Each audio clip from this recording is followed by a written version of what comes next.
Hello viewers, मैं अशोक मुखर्जी फिर से एक नए वीडियो के साथ अपने स्टूडेंट्स अपने व्यूअर्स के लिए इलेक्ट्रोस्टैट उस चैप्टर को इलेक्ट्रोस्टैट यूनिट को कंटिन्यू कर रहे हैं। तो टॉपिक रहेगा इस बार electric field at a point, दिख रहा होगा, on the axis of a child ring. और देखते हैं हम इलेक्ट्रिक फील्ड क्या होता है और इलेक्ट्रिक फील्ड का अगर हो सके तो उसका वेरिएशन भी थोड़ा सा हम लोग देखेंगे किस तरह से इलेक्ट्रिक फील्ड वेरी करता है। ऐसे में अगर वीडियो अच्छा लगता है तो लाइक करोगे, बाकी सब वीडियो के बाद होता है, ठीक है। तो हम लोग को फाइंड करना है electric field at this point. हम लोग क्या करेंगे, यहाँ पर लाइन पे चार्ज डिस्ट्रीब्यूटेड है, तो ऐसे में लाइन चार्ज डेंसिटी हम लोग यूज कर लेते हैं। लाइन चार्ज डेंसिटी इस लैम्डा, इस लैम्डा का वैल्यू, इसका मतलब है चार्ज पर यूनिट लेंथ, तो चार्ज यूनिफॉर्मली डिस्ट्रीब्यूटेड है। हम लोग को फील्ड फाइंड करना है। एक्सिस मेरे ख्याल से समझ में आ रहा है कि वो एक लाइन जो इस रिंग के प्लेन के साथ परपेंडिकुलर हो। प्लेन अगर ऐसा बना हुआ है तो रिंग लाइक दिस, ये एक्सिस ऐसे आएगा, रिंग के परपेंडिकुलर, रिंग हॉरिजॉन्टल तो समझ लेंगे कि जो एक्सिस है वो वर्टिकल, और पास करेगा कहाँ से, तो थ्रू द सेंटर, इस सेंटर होते हुए पास करेगा। ऐसा इसी को, इसी लाइन को एक्सिस कहते हैं। और एक्सिस बेम पॉइंट में उनको फील्ड फाइंड करना है। तो हम लोग इस पूरे चार्ज डिस्ट्रीब्यूशन से एक साथ तो फील्ड निकाल नहीं पाएंगे क्योंकि कंटिन्यूअस चार्ज डिस्ट्रीब्यूशन है। So we have to take an element, छोटा सा एक एलिमेंट लेना होगा। तो कहीं पर भी हम एक एलिमेंट यहाँ ऐसे किसी भी जगह पे कंसीडर कर लेते हैं कि दिस इज द एलिमेंट, ये कोई एक एलिमेंट है डीएल। अगर डीएल है तो यहाँ पर हम लोग कह सकते हैं कि चार्ज ऑन द एलिमेंट, देखो किस तरह से फाइंड करते हैं, charge on the element is lambda DL, क्योंकि लैम्डा को हम लोग चार्ज पर यूनिट लेंथ कहते हैं। एक यूनिट लेंथ पे चार्ज करना तो लैम्डा, 2 यूनिट पे ऑब्वियसली 2 लैम्डा होगा। डीएल लेंथ है तो डीएल इनटू लैम्डा होगा, लैम्डा डीएल लेंथ। और यहाँ से जहाँ पर हमको फील्ड को फाइंड करना है, ये जो पॉइंट बना है एम पॉइंट, जो भी डिस्टेंस यहाँ पर हम फिलहाल एज्यूम कर ली ए डिस्टेंस है, हालांकि ए का वैल्यू यहाँ root over x square plus are square, ये एक्स का वैल्यू, ये आर का वैल्यू। सो x और r लेके पाइथागोरस से root over x square plus are square कर लिए। ये a डिस्टेंस एज्यूम किया, लास्ट में आगे पुट कर देंगे इसको। तो जब हम इलेक्ट्रिक फील्ड सेम पॉइंट पे निकालेंगे, सोचो इसमें इस सिर्फ इतना पोर्शन पे चार्ज है कितना, तो चार्ज है ये लैम्डा डी, और इस छोटा सा एलिमेंट से जो इलेक्ट्रिक फील्ड बनने वाला है एम पॉइंट पे आके, तो वो फील्ड कितना होगा। अब उस फील्ड को निकालना है तो हम लोग एज्यूम कर लेते हैं कि let d e be the small electric field, कहां पर, एट एम, ड्यू टू इस डीएल एलिमेंट से। तो डीएल एलिमेंट से जब हम फील्ड को फाइंड करेंगे, वो फील्ड कितना आने वाला है, will be D E 1/4 pi epsilon not के लिखिए। और कितना चार्ज है इस छोटा सा हिस्सा में, तो चार्ज इज लैम्डा डीएल, और कितना डिस्टेंस है ए का, यहां से यहां तक का, ए का स्क्वायर। अब ये इलेक्ट्रिक फील्ड यहां जो भी बन रहा है, इस इलेक्ट्रिक फील्ड का एक डायरेक्शन होगा कुछ इस तरीके से, इज डी, और डी का वैल्यू क्या लेंगे हम लोग, तो सॉरी वैल्यू वो तो ले लीजिए, डी का डायरेक्शन लिया। ऐसा डायरेक्शन क्यों लिया, क्योंकि यहाँ चार्ज हम कंसीडर किए हुए थे पॉजिटिव में, प्लस, सो प्लस है तो आउटवर्ड में फील्ड, और एक एंगल यहाँ पर कुछ बनते हुए दिख रहा है हम लोग को, थीटा। इस लाइन को थोड़ा सा एक्सटेंड करोगे, वर्टिकल ऑपोजिट यहाँ पर थीटा मिलेगा। डी का वैल्यू निकाल चुके हैं। ठीक इसके ऑपोजिट में एक एलिमेंट और हम कंसीडर करते हैं डी, और फिर इस एलिमेंट से भी यहाँ पर हम निकालेंगे कि कितना इलेक्ट्रिक फील्ड बनने वाला है। ऑब्वियसली ये भी जो बनेगा, ये भी डी ई ही बनेगा, क्योंकि मैग्नीट्यूड सेम रहेगा, this distance is a, DL का लेंथ है तो इसमें भी चार्ज हो जाएगा lambda DL, distance same charge same तो सेम फील्ड प्रोड्यूस करेगा डी। एंगल भी वही है, क्योंकि एंगल तो बदलेगा नहीं है, सर्कमफेरेंस से ले रहा है, कहीं से भी ले लेते हैं एंगल तो वही आएगा। So this is also theta. अब इस डीई को रिजॉल्व करो, तो जिधर एंगल उधर कॉस यूज करते हैं, और इस तरफ आ जाता है इस डी साइन थीटा। इसे रिजॉल्व किया, इसे भी करते हैं, तो इसे करेंगे तो यहाँ कुछ 2 तो दिखेगा, और इस तरफ आ जाएगा इस डी ई साइन थीटा। तो पता चलता कहता है कि अगर हम इस रिंग में से दो एलिमेंट कंसीडर कर ले, तो दो एलिमेंट से हम दो इलेक्ट्रिक फील्ड अज्यूम किए डी का, और उसे रिजॉल्व करने के बाद पता चल रहा है कि जो इसमें साइन कंपोनेंट है वो कैंसिल होने वाला है क्योंकि दोनों ऑपोजिट में है, बट जो कोसाइन कंपोनेंट्स है वो सारा कंपोनेंट्स एक ही लाइन पे बनते जा रहा है। और जरा सोचो कि क्या एग्जैक्टली इसमें दो ही एलिमेंट यानी दो एलिमेंट्स हम इस रिंग को बना सकते हैं? बिल्कुल नहीं। ऐसा डीएल जैसा बहुत सारे एलिमेंट्स होने वाला है, बट सबका कोसाइन कंपोनेंट सब तय है कि वो एक ही तरफ बनेगा। इसका मतलब ये तो कैंसिल हो गया, इसे यहां से निकाल दो, बट 2d cos थीटा यानी जितना अब दो एलिमेंट्स लिए थे तो दो दिख रहा है, चार लेते तो चार होता। यानी अगर हम electric field net electric field निकालते हैं इस m पॉइंट पे, तो कहने का मतलब है कि जितना भी मेरे पास कोसाइन कंपोनेंट है सबको क्या करना है, समेशन करना है। बट एग्जैक्टली नहीं जानते कितना इस तरह का एलिमेंट्स होने वाला है, कितना इस तरह का कोसाइन कंपोनेंट है, तो हम लोग क्या करेंगे, इससे इंटीग्रेट कर देते हैं और लिमिट ले लेते हैं एकदम थीटा के लिए, इस थीटा के लिए नहीं, थीटा से यहाँ कांस्टेंट लिमिट लेते हैं डीएल के लिए। सो डीएल के लिए लिमिट इज 0 से 2 पाई r, यानी 0 से लेके 2 पाई r में जितना इस तरह का एलिमेंट्स आने वाला है, फिर यहाँ पर, फिर यहाँ पर, फिर यहाँ से जितना एलिमेंट्स आने वाला है सारा एलिमेंट को हम यहाँ पर कंसीडर करेंगे, एक इंटीग्रेशन डाल के। डी का वैल्यू देखो, तो डी का वैल्यू k लैम्डा डीएल भाई यहाँ पर a स्क्वायर, और cos थीटा को भी रखते हैं, ये cos थीटा है। कुछ ऐसा बना हुआ है, इंटीग्रेशन है, 0 से 2 पाई r का लिमिट है, कांस्टेंट को बाहर करो, देखो k तो पहले हंसते हंसते बाहर, लैम्डा यह डेंसिटी है वो बाहर, cos थीटा भी कांस्टेंट है, थीटा कांस्टेंट, ये थीटा कांस्टेंट है, तो एलिमेंट कहीं से भी ले लो, कहीं पर एंगल सबटेंड करोगे तो उस पर्टिकुलर पॉइंट पे थीटा ही बनेगा, भले आगे जाओगे तो घटेगा, पीछे आओगे तो चेंज होगा, वो अलग बात है। तो k लैम्डा cos थीटा और a का स्क्वायर है, इसे भी कर देते हैं बाहर, और इंटीग्रेशन पे सिर्फ dl है जिसका लिमिट है 0 से लेके 2 पाई r, यानी ये k lambda cos theta by a का स्क्वायर,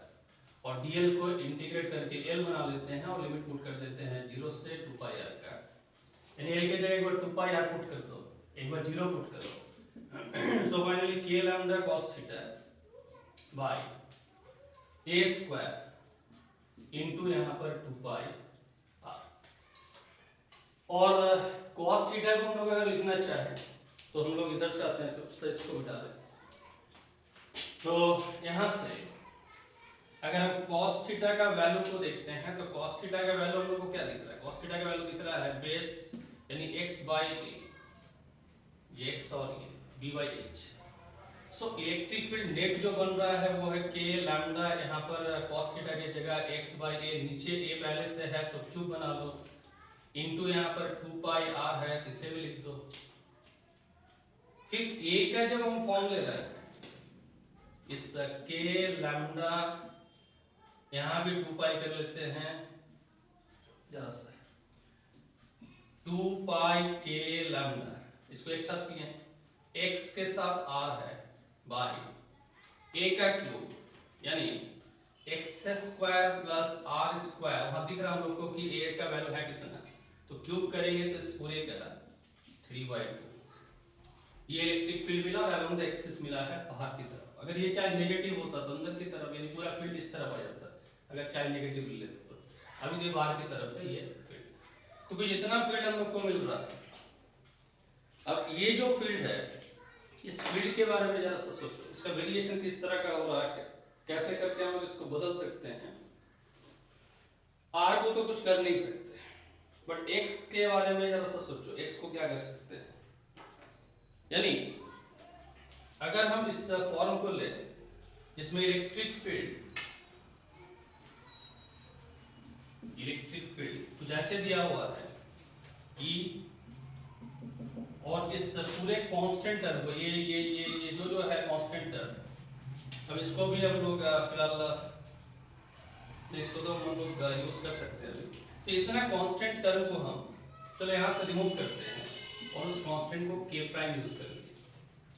तो जो xr बचा हुआ है, इस xr के बारे में देखो, और नीचे x square plus r square का होल पावर 3/2 है, इससे जरा सा देखो। यानी अगर हम कुछ ऐसे सोचे कि x को 0 सोचो, x इज 0, तो x को 0 करने पर क्या होने वाला है, x को 0 करने पर यहाँ पुट करते 0, ये 0 ये 0, तो डिनोमिनेटर में तो चलो r का स्क्वायर है उसका पावर होल बाय 3 बचेगा, बट ये अल्टीमेटली पूरा फील्ड जो है वो 0 होने वाला है। यानी कहाँ पर 0 होने वाला है, तो इस जगह पे x 0 यानी एट द सेंटर, तो सेंटर पे तो खैर फील्ड 0 हो गया, ठीक है। अब अगर हम x का वैल्यू को बड़ा करते हैं, कुछ ऐसा सोचते हैं कि let x much greater than r, कुछ ऐसे समझते हैं, तो x अगर r से काफी बड़ा रखा जाए तो electric field E is equal to k prime को रहने दो, इस x को रहने दो, इस r को रहने दो, और यहां जरा सा सोचो इसके बारे में कि x अगर बहुत बड़ा है एज कंपेयर टू r, तो फिर r स्क्वायर का कोई हैसियत नहीं कि वो x स्क्वायर के सामने वहां पर आके ऐड हो सके, यानी x स्क्वायर के सामने r स्क्वायर का वैल्यू को मेरा कहना है कि काफी वो छोटा होता है।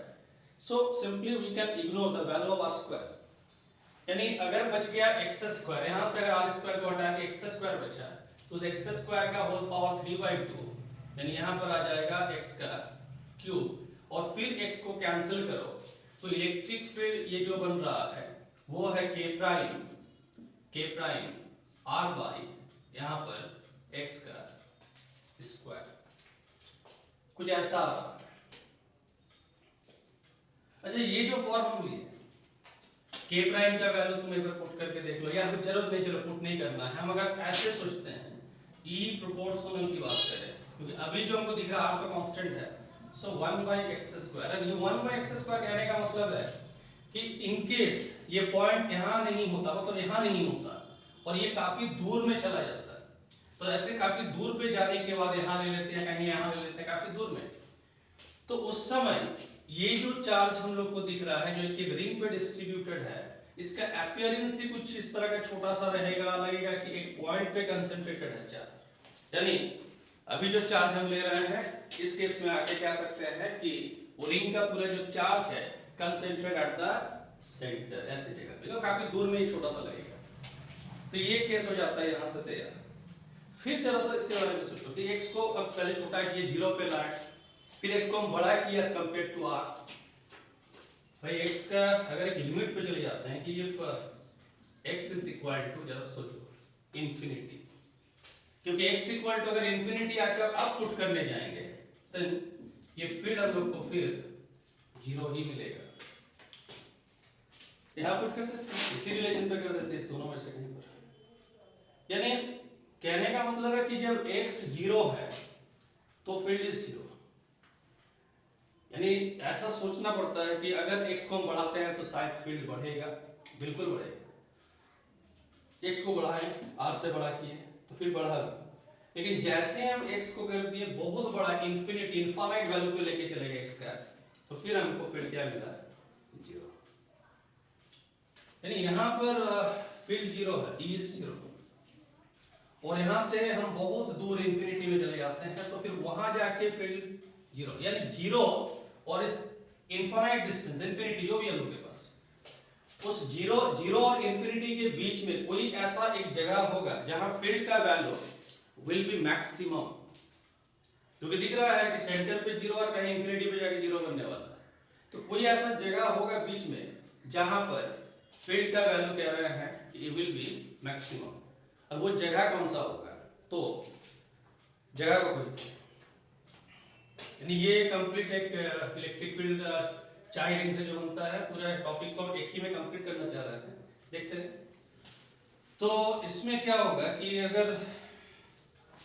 फॉर्म को पहले याद रखेंगे, अपना फॉर्म क्या है, xr/x² प्लस r² का होल पावर 3/2 ऐसा भी बना हुआ है।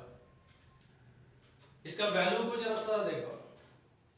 ये जो k प्राइम है, हम लोग k प्राइम वगैरह जो लिए हुए थे, चलो इसी से लेके काम करते हैं, इसी को लेकर थोड़ा सा सोचते हैं कि मैक्सिमम मिनिमम का कंसेप्ट है। अब क्लास 12 में स्टूडेंट को शुरू में ही मैक्सिमम मिनिमम का कंसेप्ट शायद पता नहीं,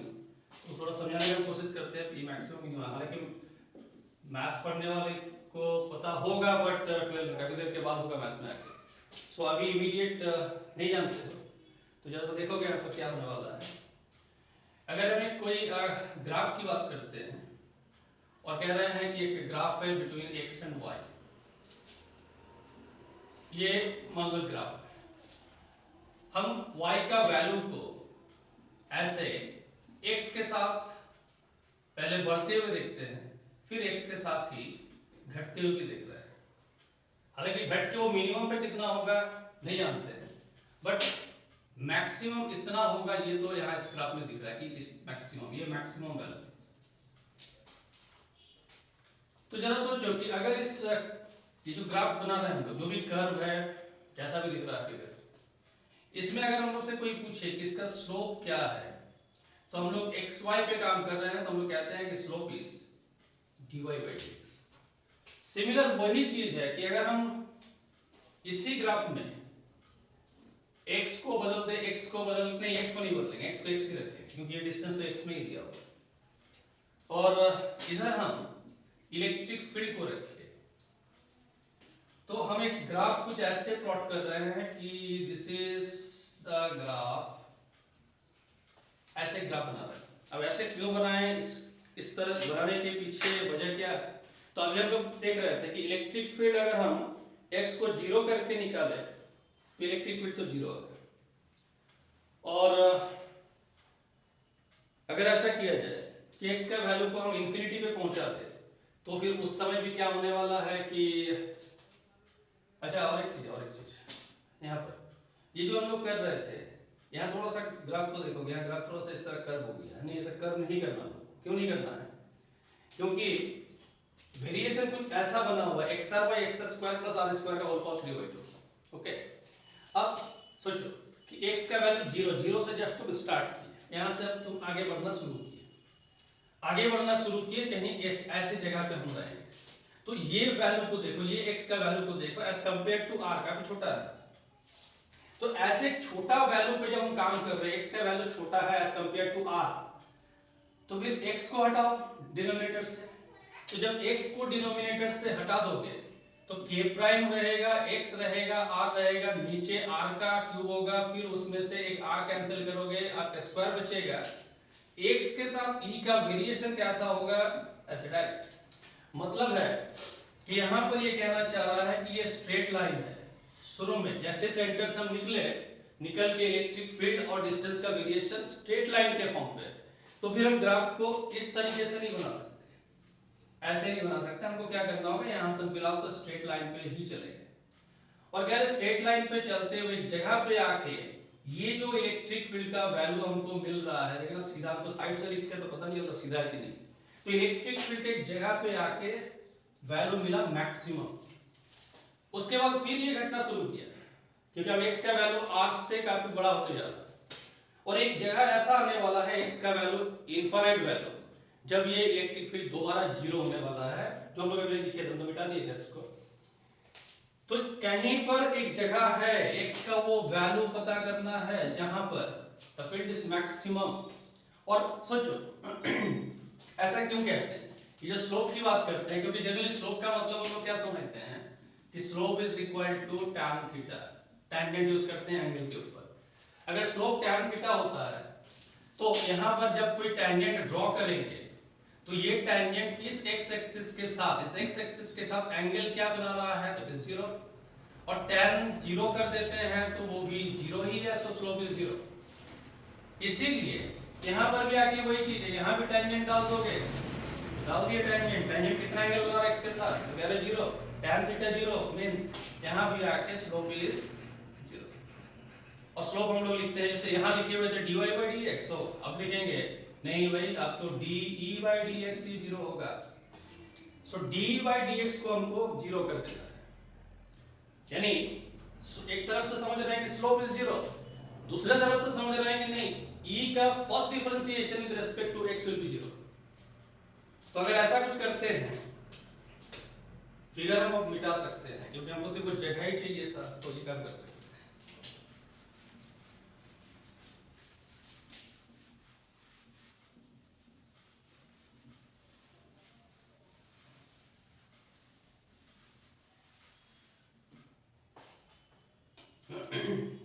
अब देखेंगे आप ई का फॉर्म ये है, यानी इस ई को अगर डिफरेंशिएट करें तो सिंपल डिफरेंशिएशन कर रहे हैं, किसके रिस्पेक्ट में कर रहे हैं, एक्स के रिस्पेक्ट में। एक्स के रिस्पेक्ट में करेंगे तो जो कांस्टेंट वैल्यू उसको हम बाहर रखते हैं, तो के प्राइम को फिलहाल हम बाहर करेंगे, और बाकी पे अगर काम किया जाए तो एक्स से आर है। अब इसका डिफरेंशिएशन करना है, ऊपर न्यूमरेटर पे एक्स आर, नीचे x square plus are square, इसका होल पावर 3/2, और इसका डिफरेंशिएशन करना है इज इक्वल टू 0। ये तो 0 नहीं होगा, किसको दोहरा दो, या फिर ऐसा करते हैं कि ये u बाई v, तो पहले तो हम लोग v को ले जाके यहां पर रख देंगे और u का डिफरेंशिएशन करेंगे, तो u के टर्म पे हम लोग को यहाँ पर एक r के फॉर्म पे मिला हुआ है। जरा सोचना, ये r भी एक्चुअली नहीं आने वाला था, क्योंकि और थोड़ा सा हमको बैक जाना पड़ रहा है। ये r का झंझट क्या है समझाने के लिए, इसको बाद में यूज करते हैं, ठीक है। प्रॉब्लम क्या था कि हम e निकाल रहे थे, तो e के फॉर्म पे वहां पर क्या क्या था, k था, लैम्डा था, लैम्डा के साथ dl का फॉर्म था, जिसे इंटीग्रेट किए थे तो 2 पाई r आया था, और नीचे कुछ हम लोग का फॉर्म बनने वाला था a का क्यूब यानी x square plus are square का होल पावर 3/2। अगर तुम इससे इस तरह से डिफरेंशिएशन करके निकालना चाहते हो तो थोड़ा सा इस पे पहले काम कर लेना। काम क्या है कि k को रख दिया, उस लैम्डा को हम चार्ज बाय लेंथ लिख देते हैं, तो 2 पाई r, चलो, और इनटू यहां पर भी 2 पाई r, यहां एक x का टर्म रह गया था हम लोग, तो उसी x और r को हम लोग कंटिन्यू कर रहे हैं कि x आउट का फॉर्म है, ऐसा दिए है, सही है। बट इस तरह से जब हम चल रहे हैं कि देखो 2 पाई r का झंझट खत्म हो गया, लैम्डा की जगह q बाई 2 पाई r, ये 2 पाई r, यहाँ x, नीचे ये x square plus are square का होल पावर 3/2। तो बचा क्या फिर हम लोग के पास, बचा q, बचा x, बचा ये x square plus are square का होल पावर 3/2। तो अच्छा रहेगा कि अब हम लोग कांस्टेंट के नाम पे क्यू का इस्तेमाल करें, तो ये ग्राफ में थोड़ा सा इसका मतलब अंतर आने वाला है, ग्राफ में नहीं, सॉरी, इस इक्वेशन में अंतर ये आने वाला है। अब इसको हटाते हैं, तो यानी अब हम जब डिफरेंशिएट करेंगे तो कह रहे हैं कि u बाई v का फॉर्म है, तो पहले इससे ले जाके वहां पर रखो, ऊपर ले जाके v को रख दिया, और u का कर दो डिफरेंशिएशन, u में x से x के रिस्पेक्ट में करेंगे, सिंपली माइनस। अब हम क्या करते हैं, u को रखते हैं और v को ऊपर ले जाके डिफरेंशिएट करेंगे, तो देखो पावर सामने आएगा 3/2 x square plus are square का होल पावर 3/2 माइनस 1 यानी हाफ, और फिर इसके अंदर चले गए तो डिफरेंशिएशन फॉर्म आ जाएगा 2x, और डिनोमिनेटर का फिर हम लोग यहाँ पर कुछ x square plus are square का जो भी हम लोग के पास है 3/2, इसका फिर हम लोग कर देते हैं होल स्क्वायर इक्वल टू 0। ये नहीं भी करेंगे तो चलेगा, क्योंकि अल्टीमेटली तो इसको 0 पे ही आके मिलना है। यहाँ से 2 कैंसिल, और बचा x square plus are square 3/2, यहाँ X square plus are square half, तो X square plus are square का हाफ पावर को तुम कर लो बाहर, कर लिए, तो यहां से क्या मिला, x square plus are square का सिंगल पावर 1, और यहां माइनस करके क्या मिला है 3, और ये x और ये x मिलके x का स्क्वायर इज 0। और ये तो पहले हट गया क्योंकि खुद वो 0 नहीं हो सकता, तो 0 के नीचे आएगा। यहां फिर देखना, ये टर्म है, ये टर्म, इसमें से ये 0 नहीं हो सकता, मतलब हो सकता है, क्योंकि अगर हम x का कोई भी एक वैल्यू वहां पुट कर दे, इसमें पॉजिटिव लो, नेगेटिव लो, 0 लो, जो इच्छा यहां पुट करो, ठीक है, ये 0 नहीं हो सकता। तो ये अगर 0 नहीं हो सकता तो प्रोडक्ट रूल क्या है कि a b का प्रोडक्ट अगर 0 है तो या तो a 0 हो, नहीं तो b 0 हो, नहीं तो फिर दोनों 0 हो, बट यहां वो दोनों 0 वाला पॉसिबिलिटी तो है नहीं, तो ये 0 नहीं हो सकता। तो बचा क्या मेरे पास, बचा आर स्क्वायर, बचा x square minus 3x square means 2x square is 0, so 2x square is equal to r square, x square is equal to r square by 2, x is equal to r by √2। तुम plus minus भी सोच सकते हो, plus minus में इधर बाएं तरफ भी चले जाएंगे, जो रिंग बनाया था रिंग एक साइड पे लिए दूसरे साइड में ले लो, अभी तक एक ही साइड पे काम कर रहा हूं, यानी x का वो वैल्यू क्या है, वो वैल्यू है r बाय नहीं r बाय √2, वो वैल्यू है r बाय √2। और इस वैल्यू पे जैसे हम सेंटर से r बाय √2 डिस्टेंस निकलते हैं और वहां फील्ड फाइंड करते हैं तो फील्ड का वैल्यू मैक्सिमम, उसके पहले भी वो घटेगा, उसके बाद भी घटेगा, पहले आके सेंटर पे जीरो होगा, बाद में इंफिनिटी पे आके वो जीरो होगा। ठीक है, चलो इसमें एक काम और कर लेते हैं, वो क्या है, एक छोटा सा इस पे क्वेश्चन है तो इसका